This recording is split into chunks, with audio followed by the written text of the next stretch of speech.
হাফেজ শব্দের বাংলা অর্থ কি? হেফাজতকারী বা মুখস্থকারী। আলেম শব্দের বাংলা অর্থ কি? জ্ঞানী বা বিদ্বান।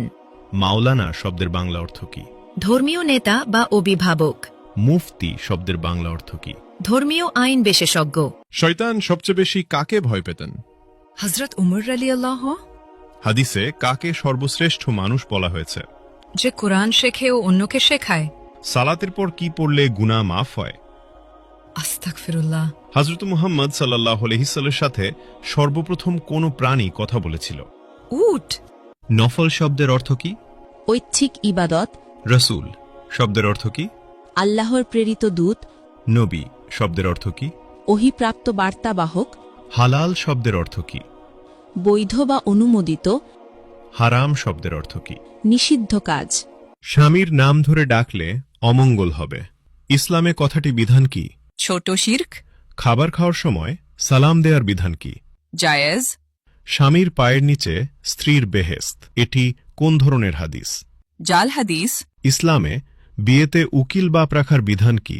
হারাম। হজরত শব্দের অর্থ কি? মহামান্য, সম্মানিত। মোহাম্মদ শব্দের অর্থ কি? প্রশংসনীয়। কিয়ামত শব্দের অর্থ কি? মহাবিচারের দিন। জন্ম শব্দের অর্থ কি? আগমন। মৃত্যু শব্দের অর্থ কি? সমাধি। জিন কিসের তৈরি? ধোয়াবিহীন আগুন। মানুষ কিসের তৈরি? মাটির। ফেরেশতাগণ কিসের তৈরি? নূর। পশু পাখি কিসের তৈরি? পানি ও মাটি। শয়তান কিসের তৈরি? ধোয়াবিহীন আগুন। মিকাইলের দায়িত্ব কি? রিজিক ও বৃষ্টি। ইসরাফিলের দায়িত্ব কি? সিঙ্গায় ফুক দেবেন। জিব্রাইলের কাজ কি? ওহী পৌঁছানো। আজরাইলের দায়িত্ব কি?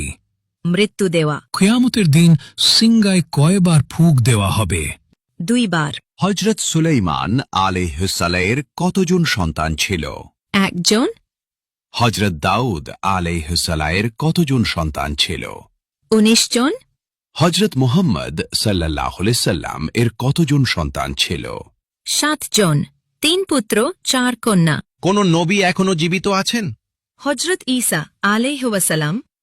হযরত মুহাম্মদ সাল্লাল্লাহু আলাইহি ওয়াসাল্লামের নিজ হাতে তৈরি মসজিদ কোনটি? মসজিদুল কুবা। কোন নবী সবচেয়ে বেশি দিন জীবিত ছিলেন? হযরত আদম আলাইহি ওয়াসাল্লাম। পবিত্র কুরআনের প্রথম শব্দ কোনটি? ইকরা। কোন নবীর নাম আল্লাহ নিজেই রেখেছেন? হযরত ঈসা আলাইহি ওয়াসাল্লাম।